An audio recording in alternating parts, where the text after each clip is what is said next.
Assalamualaikum warahmatullahi wabarakatuh. Salam sejahtera bagi kita semua.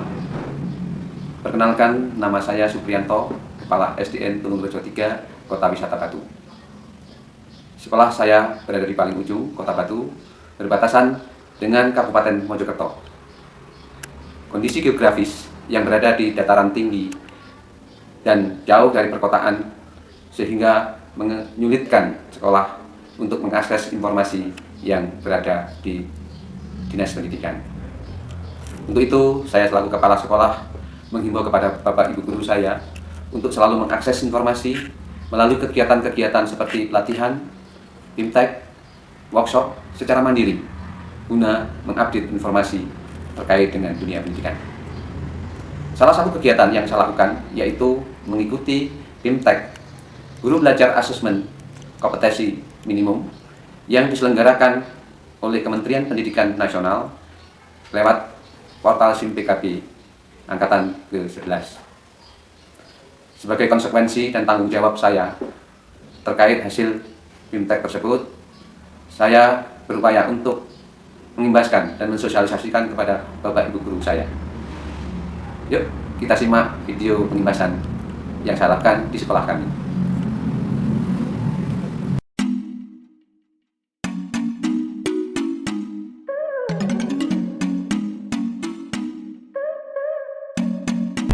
Bapak Ibu yang berbahagia,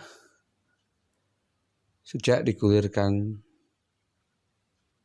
kebijakan Kementerian Pendidikan tentang Merdeka Belajar, membuat kita semua selaku ujung tombak pelaksana pendidikan di sekolah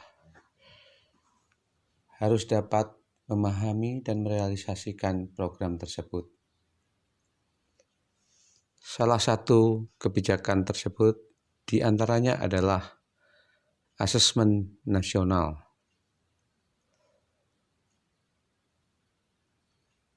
Beberapa minggu yang lalu, saya telah mengikuti kegiatan BIMTEK Guru Belajar Seri AKM Angkatan 11. Dan merupakan satu kewajiban bagi saya untuk dapat mengimbaskan ilmu yang saya peroleh kepada Bapak Ibu sekalian.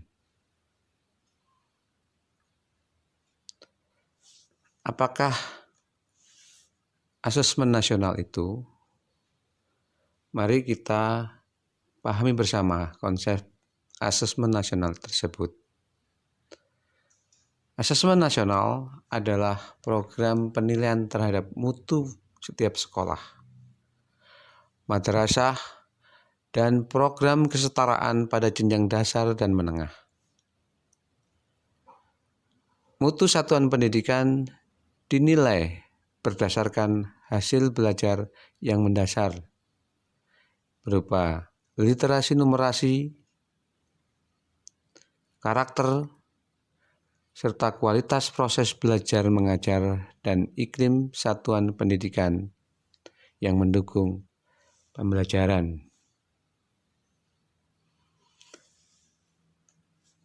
Asesmen nasional ini adalah bentuk pengganti ujian nasional yang sudah kita laksanakan pada tahun sebelumnya. Namun, memiliki beberapa perbedaan yang nanti akan kita bahas pada materi-materi berikut. Adapun tujuan dan manfaat asesmen nasional diantaranya: 1. Asesmen nasional menghasilkan informasi untuk memantau perkembangan mutu dari waktu ke waktu, kesenjangan antar bagian di dalam satu sistem pendidikan. Misalnya, di satuan pendidikan, yaitu antara kelompok sosial ekonomi di satu wilayah, antar sekolah negeri dan sekolah swasta, antar daerah, ataupun kelompok berdasarkan atribut tertentu. Kedua, asesmen nasional ini bertujuan untuk menunjukkan apa yang seharusnya menjadi tujuan utama sekolah, yaitu mengembangkan kompetensi dan karakter siswa. Yang ketiga, asesmen nasional juga memberikan gambaran tentang karakteristik esensial sebuah sekolah yang efektif untuk mencapai tujuan utamanya. Hal ini diharapkan dapat mendorong sekolah dan dinas pendidikan untuk memfokuskan sumber daya pada perbaikan dan mutu pembelajaran. Dalam proses pelaksanaannya nanti, asesmen nasional terdiri dari 3 instrumen. Yang pertama adalah asesmen kompetensi minimum atau yang kita kenal dengan AKM. Ini adalah mengukur hasil belajar kognitif siswa, di mana yang diukur terkait dengan kompetensi mendasar literasi dan kompetensi mendasar numerasi. Yang kedua, survei karakter. Instrumen survei karakter ini digunakan sebagai hasil ukur belajar non-kognitif, di mana siswa diukur dari sikap, kebiasaan, dan nilai-nilai karakternya. Yang ketiga adalah instrumen survei lingkungan belajar. Survei lingkungan belajar ini digunakan untuk mengukur kualitas pembelajaran dan iklim sekolah yang menunjang pembelajaran siswa.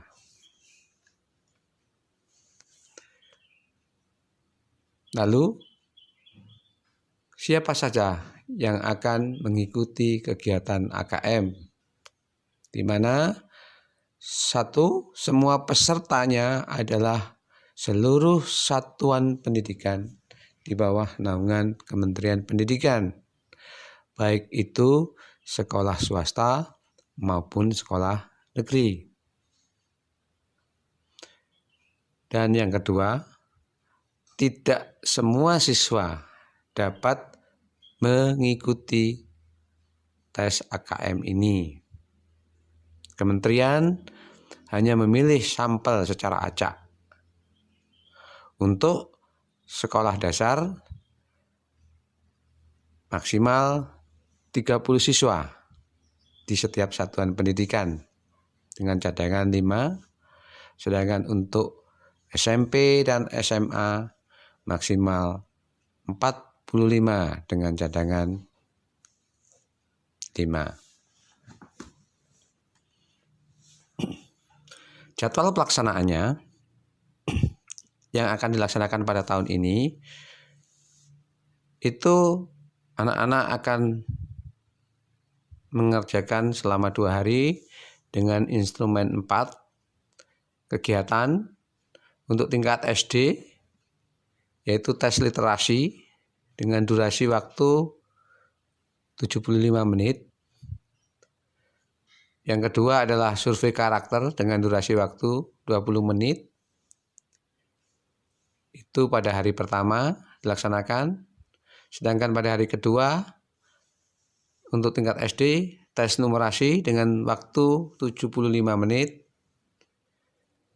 Yang kedua adalah survei lingkungan belajar dengan durasi waktu 20 menit. Sedangkan untuk tingkat SMA, SMP, masing-masing sama tesnya, hanya mungkin berbeda waktunya, yaitu untuk literasi 90 menit, karakter, survei karakternya 30 menit, tes numerasinya 90 menit, tes survei lingkungan belajarnya 30 menit. Dan kriteria peserta asesmen nasional ini adalah sama, yaitu seluruh satuan pendidikan baik swasta maupun negeri. Tidak semua siswa dapat mengikuti karena pemilihannya dipilih secara acak oleh kementerian dan pelaksanaannya pada jenjang kelas 5 untuk SD, kelas 8 untuk SMP, kelas 11 untuk SMA. Setiap peserta lalu mengerjakan tes literasi membaca, tes literasi numerasi, survei karakter, dan survei lingkungan belajar.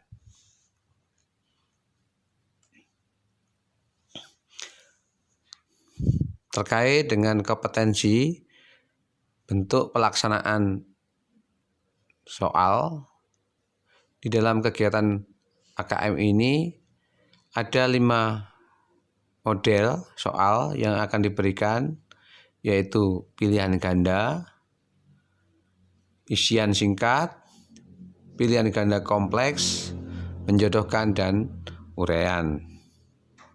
Ini tentu berbeda dengan ujian nasional. Lalu apa manfaat asesmen nasional? Baik bagi guru maupun bagi sekolah. Bagi sekolah tentu akan memberikan potret kualitas pembelajaran di masing-masing sekolah, yang nantinya sebagai dasar untuk sekolah untuk menyusun program peningkatan kualitas pembelajaran masing-masing sekolah. Sedangkan bagi guru sebagai umpan balik bagi personal maupun guru tersebut dalam meningkatkan kualitas pembelajarannya yang akan diberikan kepada anak-anak.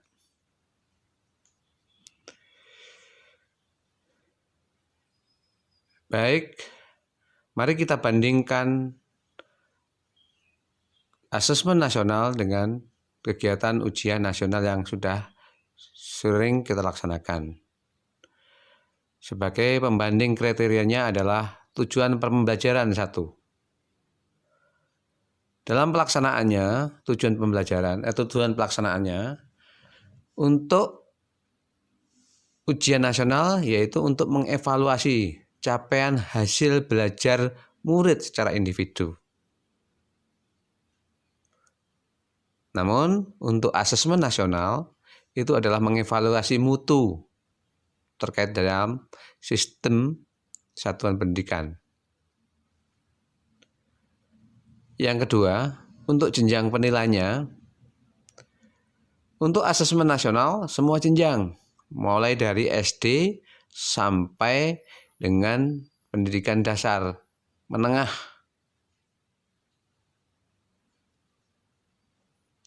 Sedangkan untuk ujian nasional itu hanya SMA sampai dengan SMA, SMK.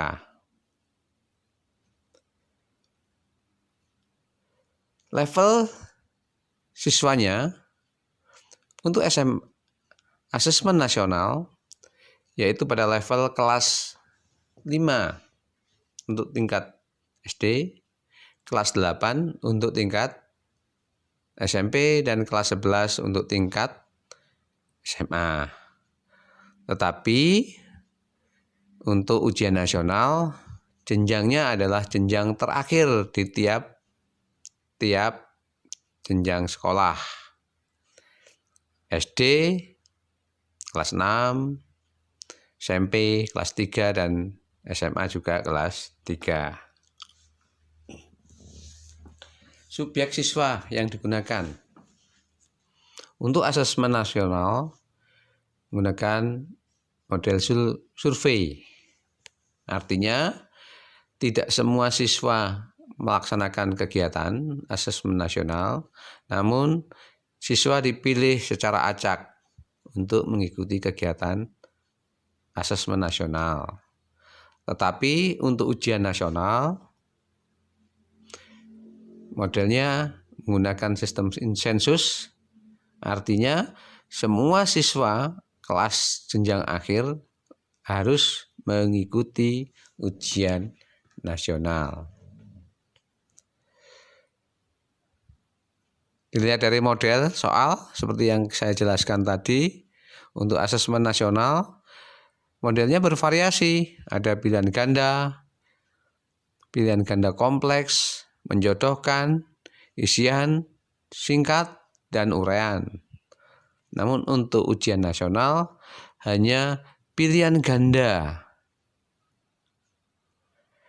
dan isian singkat hanya diberikan pada soal matematika, yang lain adalah pilihan ganda. Sasaran penilaian yang dinilai untuk asesmen tadi adalah literasi, numerasi, karakter, dan kualitas iklim belajar di satuan pendidikan yang mendukung. Sedangkan untuk ujian nasional adalah penguasaan terhadap pemahaman mata pelajaran. Metode penilaiannya, asesmen nasional menggunakan komputerisasi, multi-track adaptive testing. Tapi untuk ujian nasional menggunakan computer based test dan paper based test. Sebagai tindak lanjut dari kegiatan pengindasan ini, saya berharap kepada Bapak Ibu semuanya, mari kita mensukseskan pelaksanaan asesmen nasional tahun 2021. Insya Allah dengan kebijakan baru ini justru akan memudahkan kita untuk mengembangkan pengetahuan kita.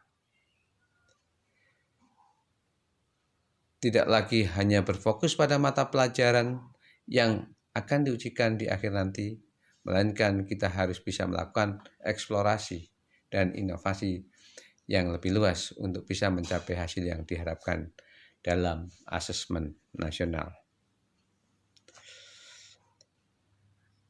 Untuk itu penting bagi kita selaku Bapak Ibu Guru ujung tombak pendidikan nasional, mari kita belajar bersama. Belajar tidak hanya sekedar menjawab soal-soal dan menghafal teori saja, melainkan mari kita memulai mempelajari konsep dasar pemikiran, sering membaca buku, sering melakukan observasi dan inovasi dalam kehidupan sehari-hari, dan juga turut aktif untuk berdiskusi dengan teman, atasan, teman bermain, ataupun keluarga kita di rumah. Demikian yang bisa saya sampaikan. Akhirnya saya mengucapkan terima kasih. Assalamualaikum warahmatullahi wabarakatuh.